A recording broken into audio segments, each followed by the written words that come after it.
O que Newton fez foi resolver o chamado problema dos dois corpos que eu já mencionei. Entretanto, quando você coloca um corpo a mais, que é o problema dos três corpos, gerações de matemáticos tentaram resolver esse problema e não conseguiram. Não conseguiram chegar a uma que a gente chama de solução analítica, uma equação que descrevesse esse comportamento.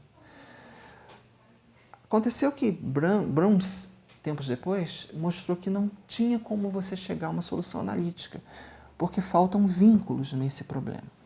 Muito bem.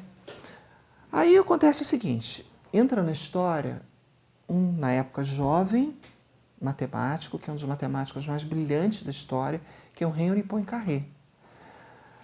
E Poincaré, na época, era jovem, queria, assim, mostrar o seu talento, e surgiu, na verdade, um concurso em homenagem ao rei Oscar II da Suécia, né?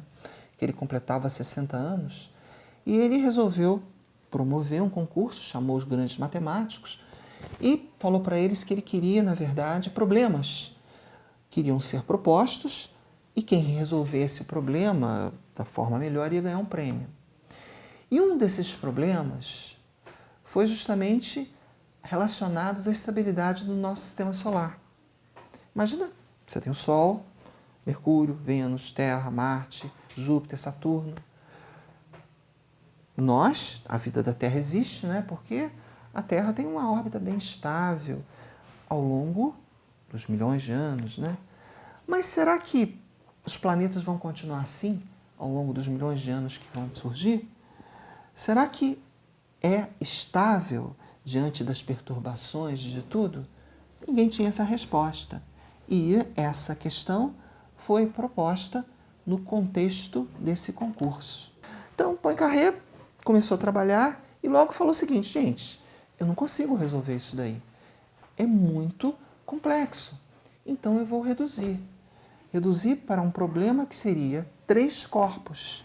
E criou um problema muito interessante, um modelo onde ele tinha 2 corpos grandes, deslocando-se segundo as leis de Newton, da gravitação universal, e um terceiro bem menor. De tal forma que esse terceiro sofria perturbação dos outros 2 grandes, mas não perturbava os outros grandes. Na verdade, ao fazer isso, ele criou um campo chamado de teoria de sistemas dinâmicos, que é um dos mais assim, importantes da matemática, né? Inclusive, o Ávila, né, que ganhou a medalha Fields brasileiro, ele trabalha nessa área. Ele conseguiu, em 1882, quando ele publicou esse trabalho, vislumbrar a dinâmica caótica. Lorentz era um meteorologista do MIT e ele foi um precursor no seguinte sentido, em trabalhar com modelos matemáticos implementados em computador para fazer previsão do tempo. Ele conseguiu entender que aquilo que uma perturbação estava causando uma trajetória totalmente diferente. Era algo que merecia ser explorado. Ele chamou esse efeito de uma perturbação, implicar um desvio de trajetória, um comportamento totalmente diferente, de efeito borboleta. E ele publicou esse artigo em 1963, numa revista de meteorologia, né? O Jim York descobriu esse artigo, ficou fascinado. O Jim York era um matemático já famoso, eu trabalhei com ele. E o Jim York era uma figura impressionante, porque ele aliava matemática a aplicações. Em Maryland, ele era diretor do instituto chamado Instituto de Matemática e Ciências Aplicadas e Físicas. E ele entendia que a matemática tinha que ter voltado muito para a aplicação. O Lorentz entendeu a significância desse movimento para os sistemas físicos e biológicos, para a natureza. E deu o nome desse comportamento de caos. Jim York que deu o nome caos. É recente. É. inclusive no artigo que saiu no final dos anos 80, período 3 implica, em 80, período 3 implica caos.